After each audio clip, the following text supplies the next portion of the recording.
Welcome to Off the Grid, a podcast for small business owners who want to leave social media without losing all their clients. Let's go off the grid. Okay. Let's go off the grid. Okay. I know that you really want to put your phone away. Yeah. Let's go off the grid. Hello and welcome to Off the Grid, a podcast about creative business, self-employment, and making money without social media. I'm Amelia Ruby. I am the founder of Softer Sounds Podcast Studio and the host of this show where I share stories, strategies, and experiments for running a successful, sustainable small business with radical generosity and energetic sovereignty. Today, we have an amazing guest here with us to talk about sacred labor, small business, and anti-capitalism. But before we get there, I do have one very quick announcement.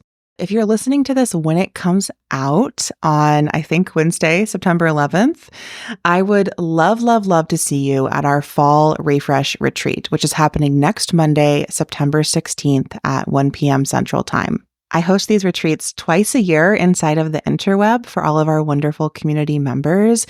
And this one will be an opportunity to take a few hours on a Monday afternoon in mid-September to reconnect with your business and make some plans for what you might want to get up to this fall. This retreat will also be paired with 2 momentum co-working sessions so that any plans you make in the retreat, we can actually bring to life together during the co-working sessions. So if that sounds like something that you need at this time of year, all you have to do to join is sign up to become a member of the interweb. Registration is currently only $129 for the whole year, and that gets you access to this retreat, a few more calls coming up in the fall, as well as our whole course library. So I would love to see you inside of the interweb and at our Fall Refresh Retreat on September 16th. And while you are busy signing up for that, let me tell you about today's guest. Megan Leatherman is an anti-capitalist teacher, writer, vocational guide, and naturalist. She's the host of a podcast called A Wild New Work and the author of Winter at Work, Navigate Mystery and Cultivate New Vitality on Your Vocational Journey. All of her work is rooted in the idea that living in alignment with the Earth's rhythms is an essential way for us to come back to our innate gifts and natural wisdom in the midst of capitalist culture. She lives in what's now known as Portland, Oregon, with her spouse and 2 young children. Now, I have been paying attention to Megan's work and listening to her podcast for quite a while now, definitely like well over a year, if not a few years. And I was able to take her course, Eating Capitalism, this spring, and it was just so nourishing. And I want to even say like nutritional in the spirit of eating capitalism.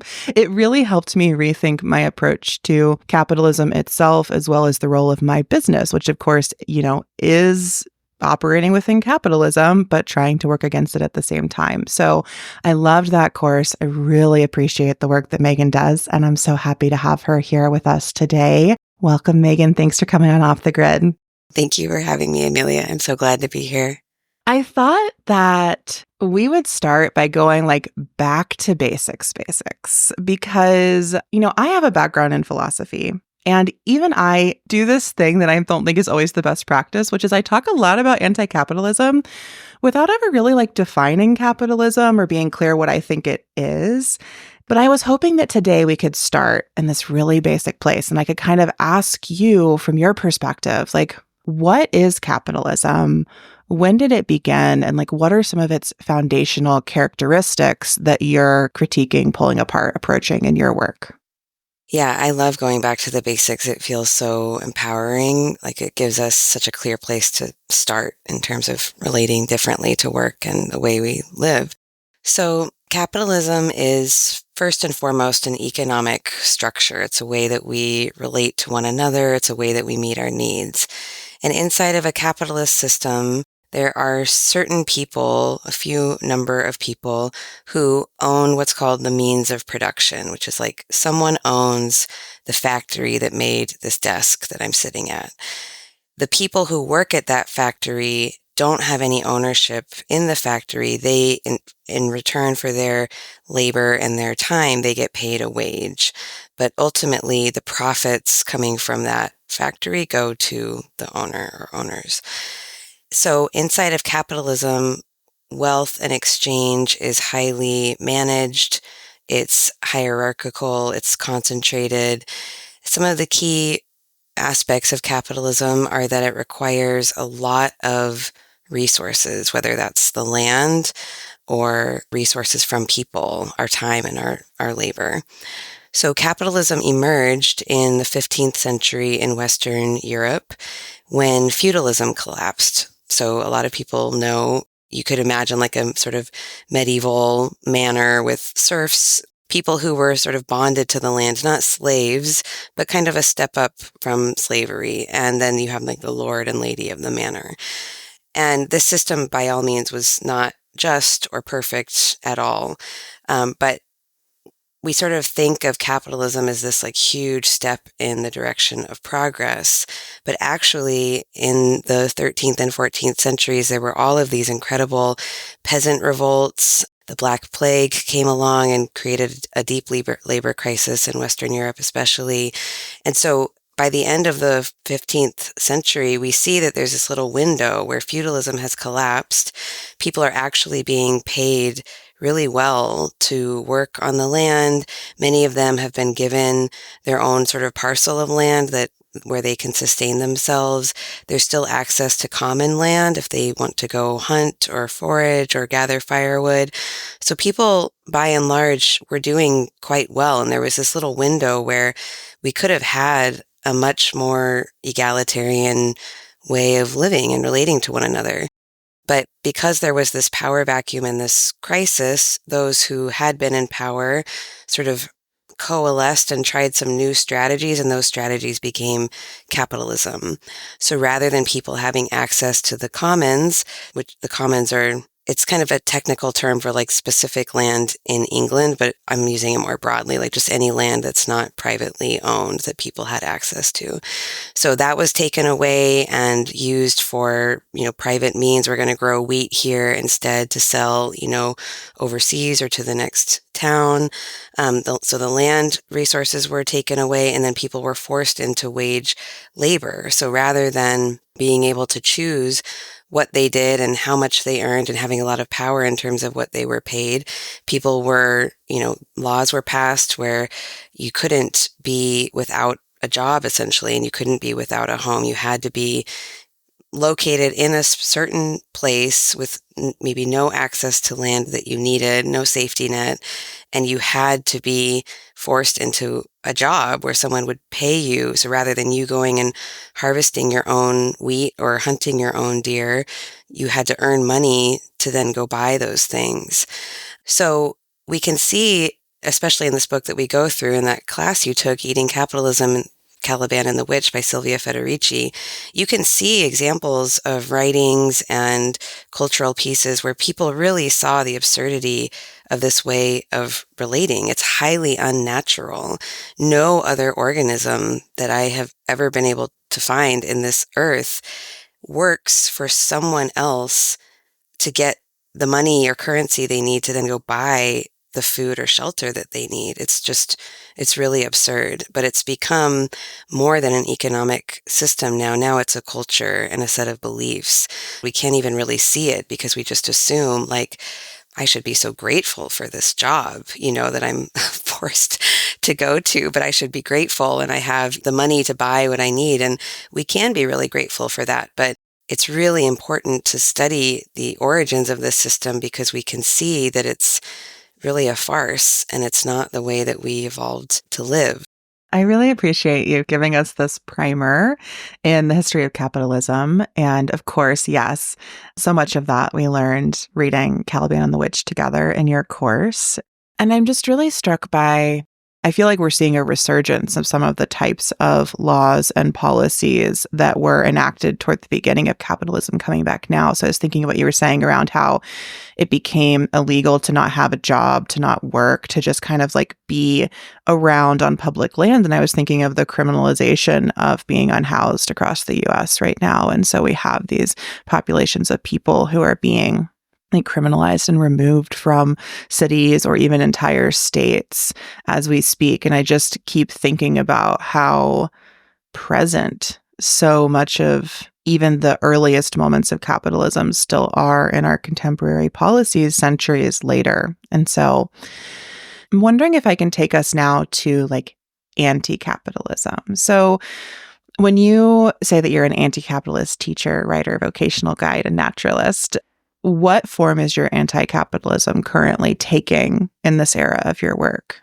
Yeah, it's primarily, I would say the first and largest way in for me is living and working in a seasonal rhythm, which for years I felt was like just kind of kitschy or like cute, like, oh, that's cute. You know, mark the seasons. But the deeper I go, the more I see like it really is anti-capitalist because capitalism is a machine that has to operate at the same level all the time.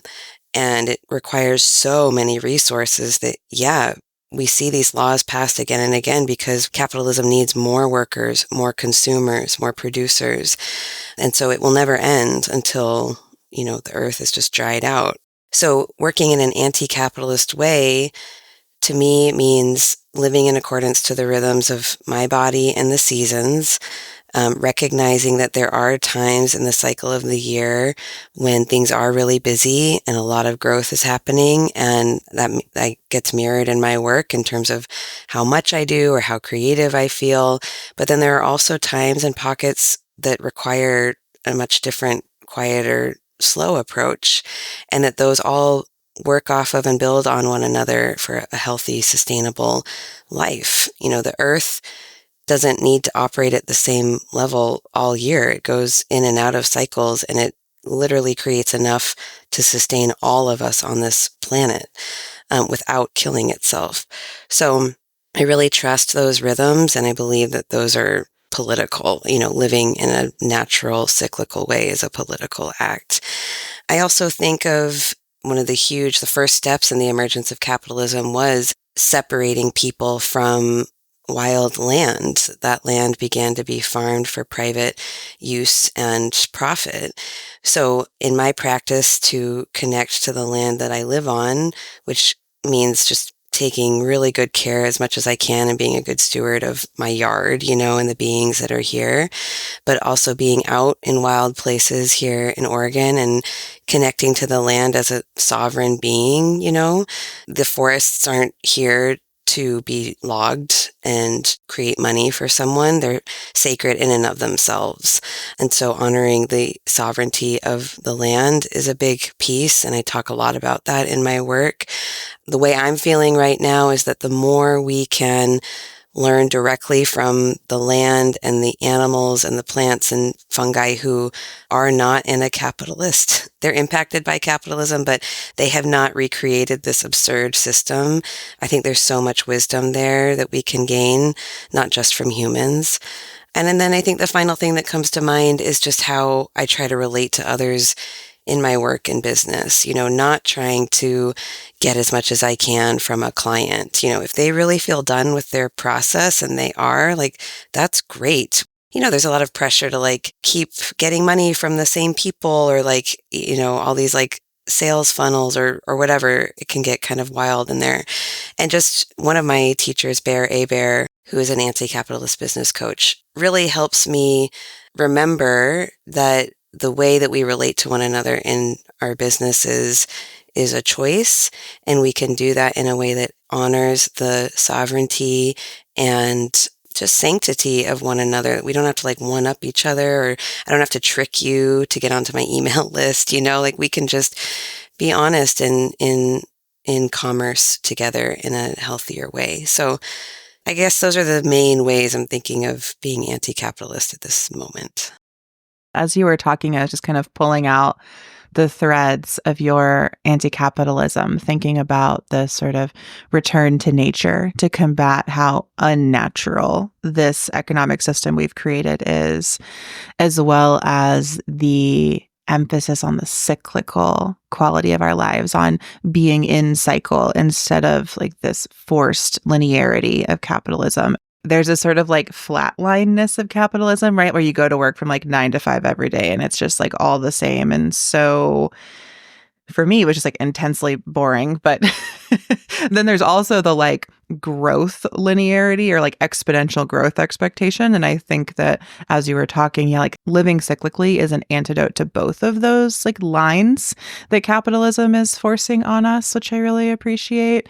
And then the last piece of what you said that really struck me was sort of like interdependence as a antidote or like way of healing the like capitalist mandate of individualism, at least especially that comes through like neoliberalism that we see, that like every person's success is their own. It's all a meritocracy. And the more that I think that we can work with other people and also, as you said, like respect their process, their progress, their cycles as well, and find space between our cycles for a sort of reciprocal flow in the work. I just think that's such an antidote to this sort of exploitative, extractive, individualist way of working that we're taught and trained into under capitalism. I want to ask you about something on your website that has always really struck me. So when I go to awildnewwork.com, like the very top of the homepage says, labor is sacred. And this has always really resonated for me because I am someone who, like, I love my work deeply. It brings so much meaning and purpose to my life. And I have felt pressure in some of my like more anti-capitalist parts of my work to like abandon work altogether, right? To be like, work and labor are flawed parts of this system and we should be like completely stepping away from them entirely. And I've really struggled to like fit those two pieces together. Like, how can I love my work so much and feel like work is one of the like greatest problems of our current economic system? And those 3 words on your website, labor is sacred, felt like a key to me. And like, there's really something here that will help me bring these two experiences together. And so since I have you here, I wanted to ask you, what does labor is sacred mean to you? And where did that come from? And how does it play out in your work? Yeah, thank you for speaking so eloquently to that tension. I feel that too. Your labor is sacred means that you were born with innate gifts. And this isn't my idea. All indigenous cultures I know of, and is just this sort of core truth that each person comes with a certain essence or qualities about them that they've inherited from their ancestors or that they bring through their sort of soul or spirit.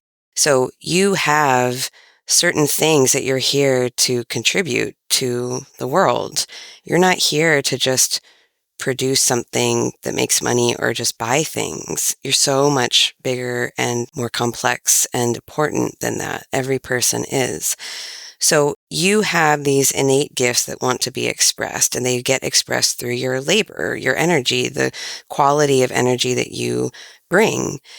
And it gets really wonky when we start having to earn an income to meet our needs.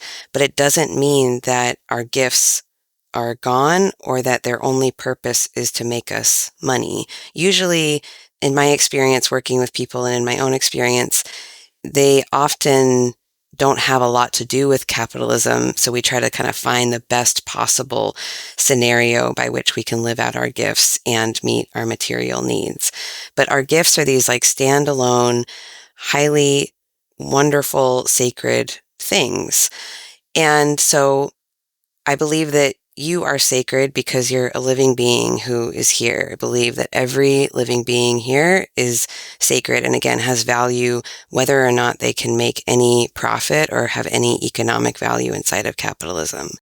So the energy that you spend to make your home, to take care of the people in your life, to edit podcasts for people, to guide people in small business, to advocate people getting off social media, that is sacred to me. That's a life force that's not just coming from you. It's coming from the food that you've eaten, from the sun, from the air that you breathe. So all of the earth's resources and power is coming through you, and you're making things with it in your life. So it's just baseline sacred. And then I think in terms of like how things get weird with our labor, there is some discernment that's required, because when we love our work, we can accidentally kind of create a new job for ourselves where it does feel very heavy. It feels like we're in, we may be at our home office, but we're there from 9 to 5, stressed, and we've taken on too much, or we've got all of these expectations that feel very much like a job or being managed.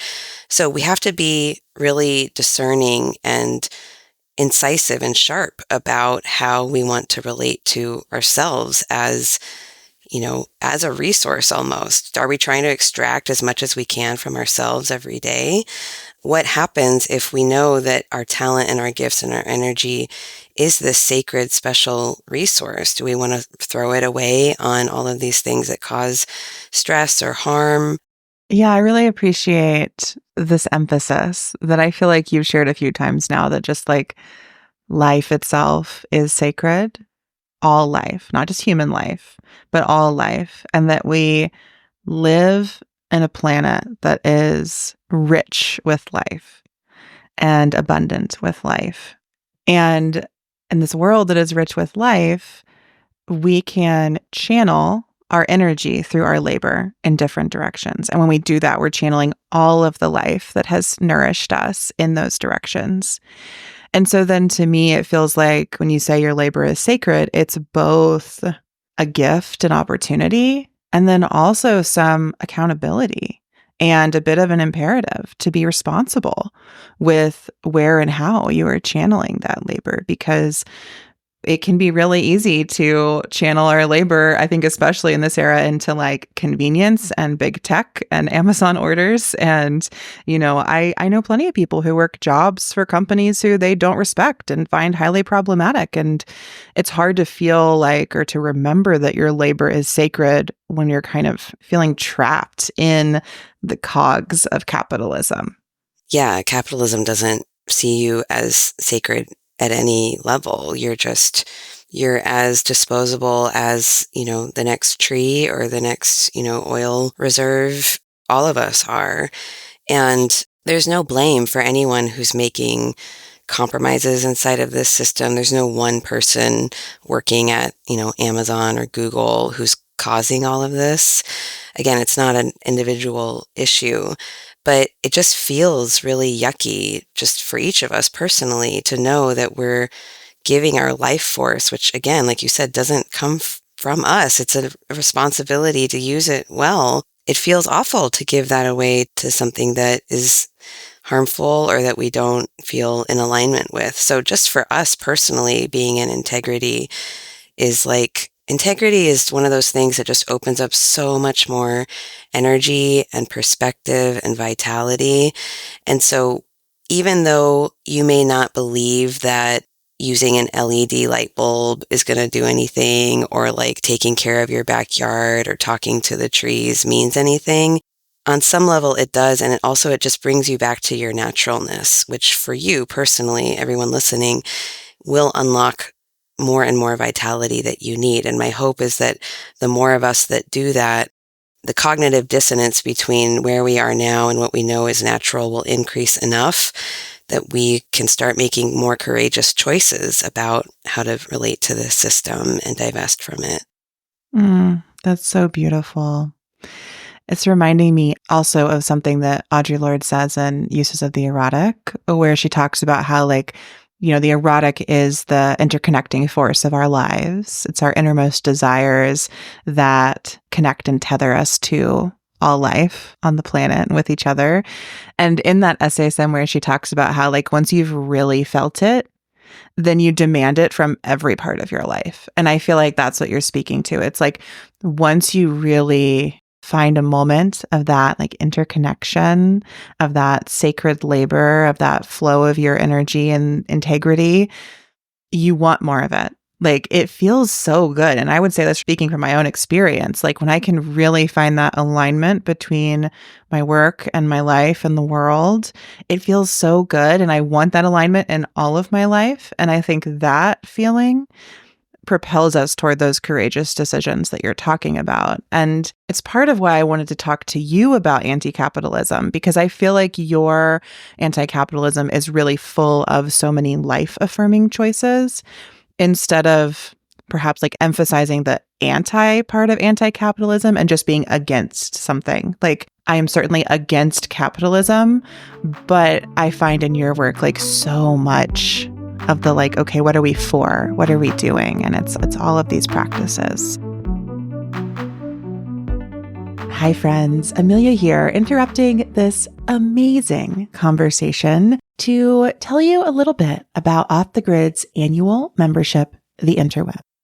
The Interweb is your portal to launching, growing, and running a successful business without relying on social media.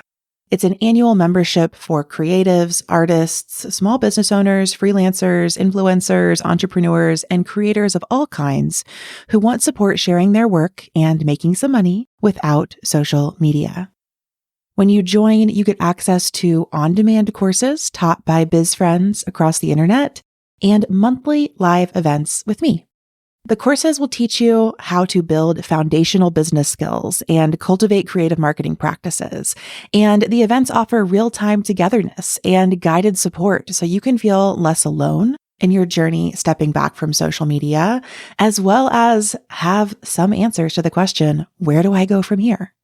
Lots of our members are still on social, but we're all committed to doing business in a way that doesn't rely on it to flourish and thrive.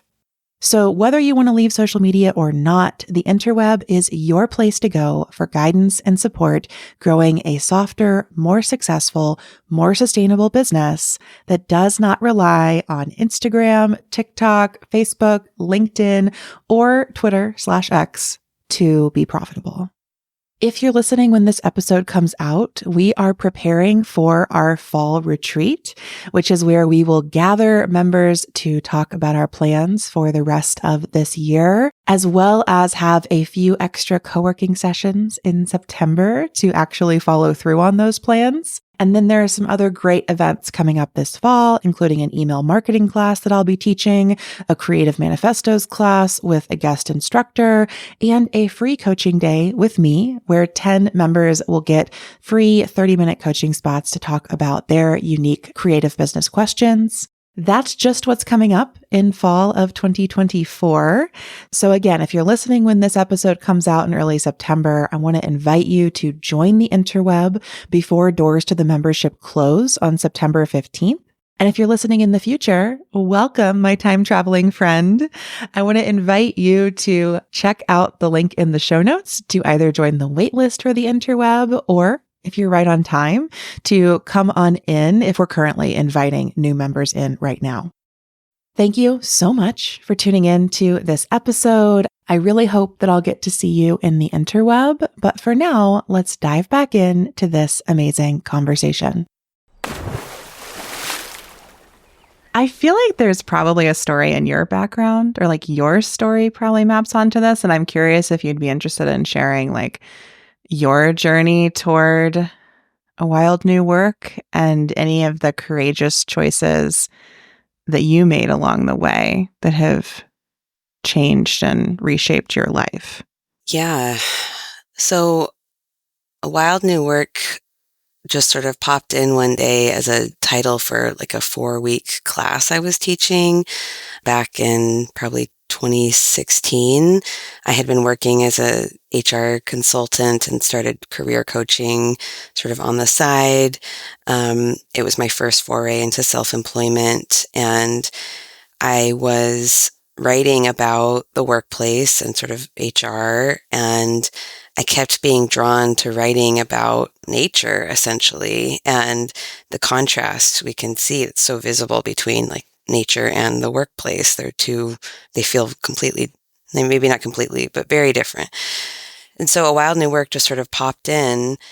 And since 2016, it's just been sort of a a meditation. And there have been times where I'm like, is this really what I'm still on? Like, I don't really talk about HR anymore or the workplace. I don't just do, wilderness stuff. Like, what is this? And in 2020, in early, like January, I had a little crisis where I was about to have my second child and I was in a lot of pain and work was not going well at all. It's just like everything dried up. I just felt it was a real, real low point. And I said, like, I'm walking away from this. I can't do this anymore. I don't know what I'm going to do. I'm going to have this baby and reevaluate. And then COVID came, George Floyd was murdered, everything sort of erupted, I guess, at that point in, May and the summer of 2020. And that was when things just super, super clarified for me that this is happening in large part because of capitalism, and capitalism requires colonization. So those things are connected. It required and still requires slavery. So things just really came together and clarified for me. That's the point where I sort of recommitted to this wild new work. And for me, what it means now is the work, like capital W work, that we need to be doing right now to sustain our species and not the planet. I believe the planet will live on without us. But if I want to keep living and I want my children to live and I want you to live and everyone in a good way, there are certain things we're going to have to do differently. And some of it, we just each do what we can and what's right in front of us. But the way that it's living out right now is really learning from the land, learning what that means as a white person who was not invited here, who's the descendant of settlers. What does that mean to live here now and relate to this land in a good way?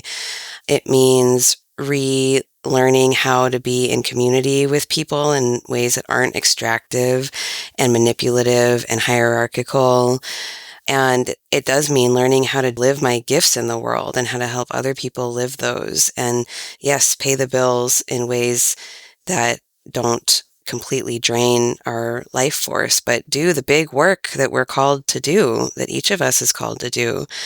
I can see myself now as a child and the connection that I felt to the land and how unnatural so much of my upbringing felt, and, grad school and the professional workplace, it was just unbearable. And so I'm trying to use those gifts that I've had, that I was born with, to sort of increase that contrast.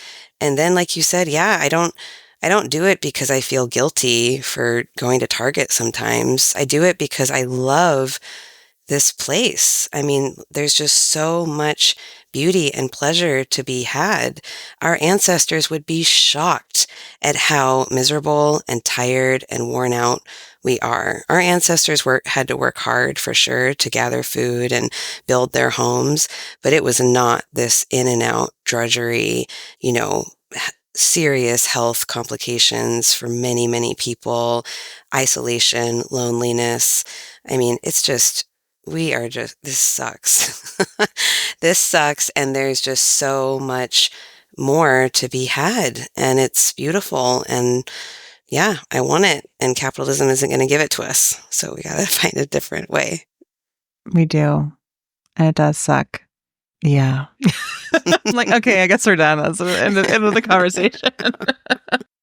From that place, I feel like there are probably some folks listening who are sitting in the place of like, it just sucks.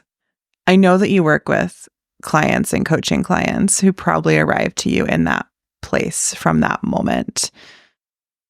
Where do you begin when people are feeling that sense of despair or exhaustion or grief that's arriving? Like, where do we start when we're in that moment with our work?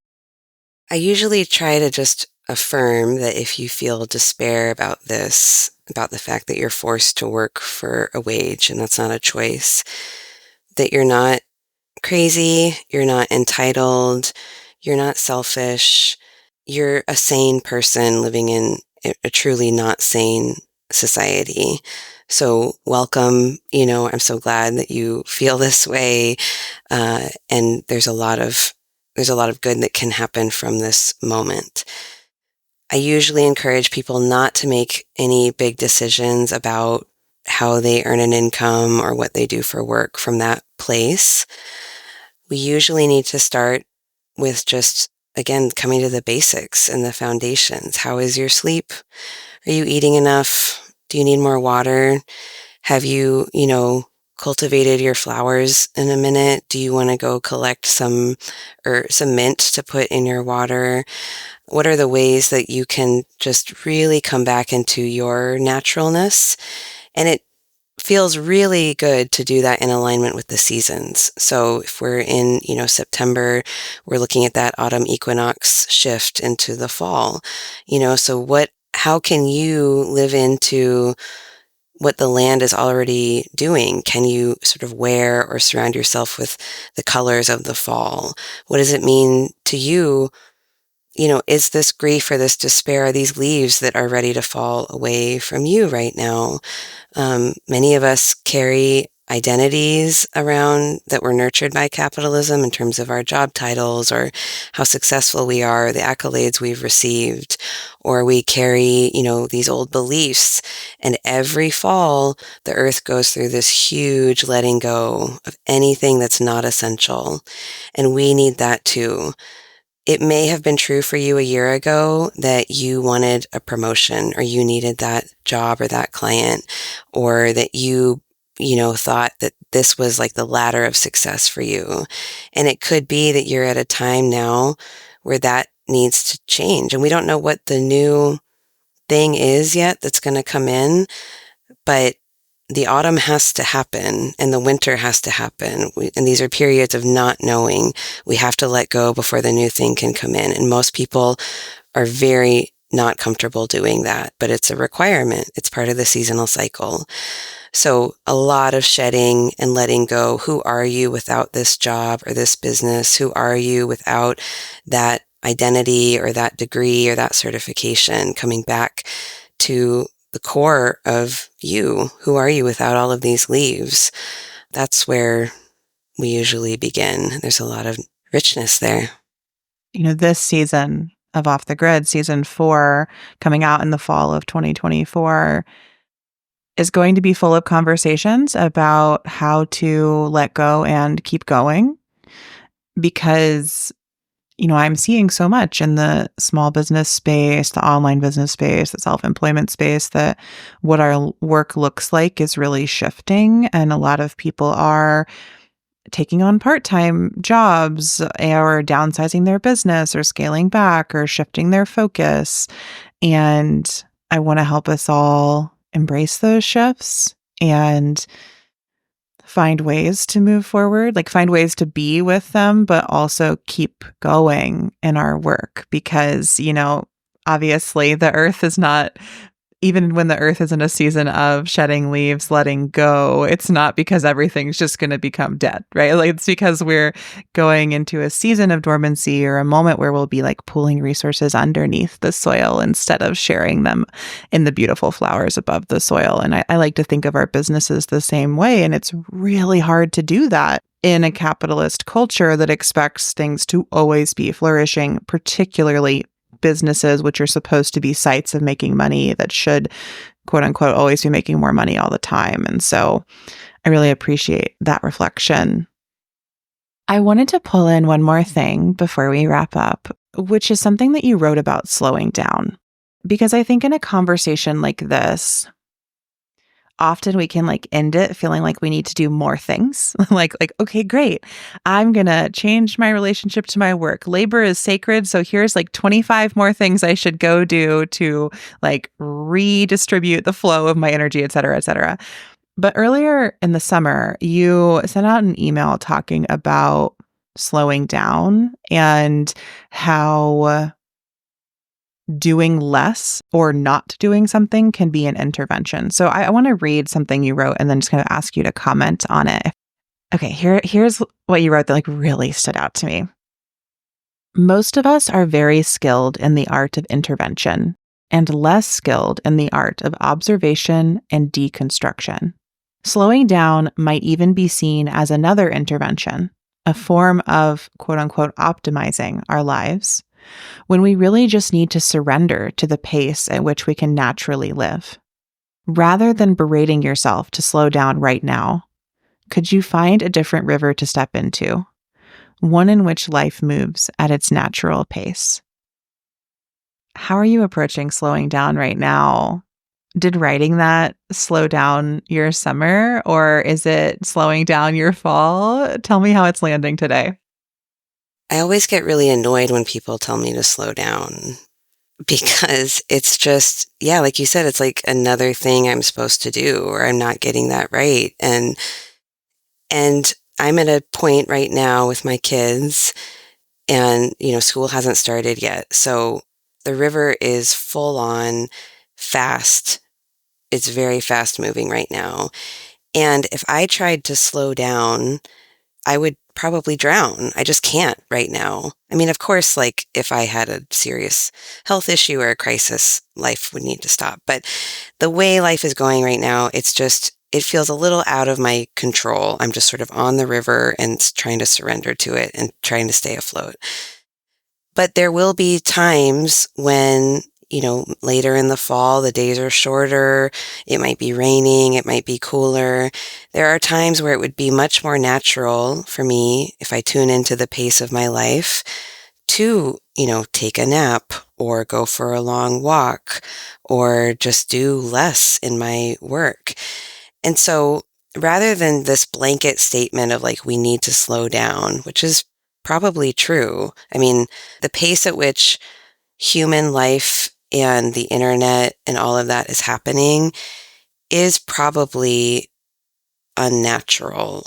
But it feels much better to me to just look at like, what is the current of my life right now? What is happening in the natural cycle around me? It's still summer here, so the days are very long. Many animals and plants are very busy right now. The plants are, absorbing sunlight for like 12 or more hours a day. But if I can just sort of continue to pay attention to my own currents and the currents of the seasons around me, I will have enough information to know what pace I should be going at. And everyone has access to that information. Some people just move through the world much more quickly. Some need to go way slower. And it changes and the seasons change. And if I can leave your listeners with anything, it's to really trust your own cycles and rhythms. You know what you need. You are a human animal in a body who has rhythms and cycles, and you can trust those. And they're not usually convenient to capitalism because they're not as productive as, a machine, but you can trust them for sure. And so if being told to slow down annoys you, a different frame could just be to just go at a pace that is natural for you at this time. And I really trust that. I think what you're also pointing to is that slowness itself is not like the only medicine that we need. Slowing down on its own is not going to like fix or resolve capitalism, white supremacy, patriarchy, all these systems that we live under, right? And I appreciate how you reframe that as actually like we have to find our natural pacing and we have to re-embed in the natural world around us in order to do that. And sometimes that will certainly mean going much, much slower than the pace of capitalism. And yet I have also found that at other times, like I'm going way faster than anything else I have seen out there. Like I'm like, wow, I am alive and enlivened and I have so much energy. And those are beautiful moments as well. Like the slowness is a piece of it, but it's not just that we need to like slow everything down and then it will all suddenly be fixed. I also just wanted to share from that email you wrote that you offered a few specific ideas for slowing down. And some of them, they're so simple, but they like blew my mind. I was like, excuse me, what? You want me to do this? So I just wanted to read a few of them for folks who may want some inspiration for slowing down as a form of deconstruction, which I think is what the email was about, that slowing down can be about doing less, not like bringing a new imperative and like new thing that we're doing, which is going slowly. So you asked this question and offered a few ideas. So in this email you wrote, what can you step into in order to allow your soil to settle, your mycorrhizal networks to flourish, and your vibrancy to return? Here are a few ideas. Opt for a long camping trip instead of a busy vacation. Be willing to earn less so that you can have more unstructured time, ideally in the natural world. Turn your phone completely off regularly. Double the amount of time you give yourself to do things. Consider giving yourself at least one day a week of Sabbath. No laboring, cleaning, obligations, just rest and enjoyment. Make time to regularly recalibrate your pace in the midst of the earth. Those are just really evocative for me at the start of the summer. I think partially because every single one of those is something I've been told by others that I can't or shouldn't do. And also, they're invitations to question the status quo of needing my phone to always be on, my income to always be rising, my days to always be busy, and my vacations to always be thriving.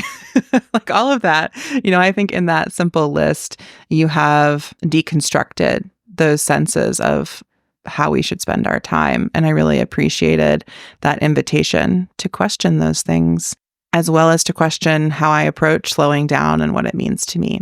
And I also just want to say, because this is a marketing podcast, like this was such a great email. Like you were sending a newsletter. You're like writing an email and I'm over here like, let me read back every word to you because it mattered so much to me, right? Like I love that approach to sharing your work and marketing your business in the process, right? Because I'm sure this email also, I think it was about your summer workshop that you did. And all of this is connected. We can market in ways that are also really nourishing and nurturing to our community. And that goes back to what you shared earlier, like learning from Bear about the ways that we can respect our communities and clients as sovereign beings and arrive to them in our full integrity and wholeness and make these offers of our offerings in our full integrity and wholeness and in these ways that are just supportive no matter whether or not they decide to purchase in that moment. So I really appreciate you living that out in your work and just wanted to highlight that as well. Megan, thank you so much for this amazing conversation. I know that there's another round of Eating Capitalism coming up and that you've kind of shifted this third go round of the course to be called Composting Capitalism. Could you tell listeners a little bit about that and how they might join you in reading Caliban and the Witch with some amazing other people this fall?